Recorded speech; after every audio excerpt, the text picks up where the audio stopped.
ఐగుప్తు దేశములో బానిసలుగా ఉన్న ఇశ్రాయేలీయులను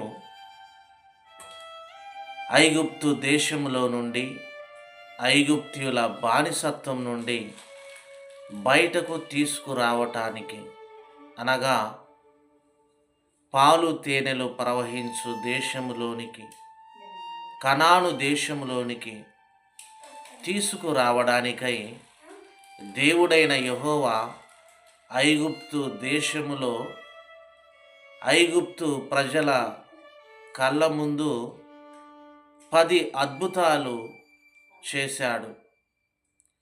ఇశ్రాయేలీయుల విడుదల కొరకై, ఇశ్రాయేలీయుల రక్షణ కొరకై ఐగుప్తు దేశములో దేవుడు చేసిన 10 అద్భుతాలను ఐగుప్తు రాజైన ఫరో, ఐగుప్తు దేశ ప్రజలందరూ కల్లారా చూశారు.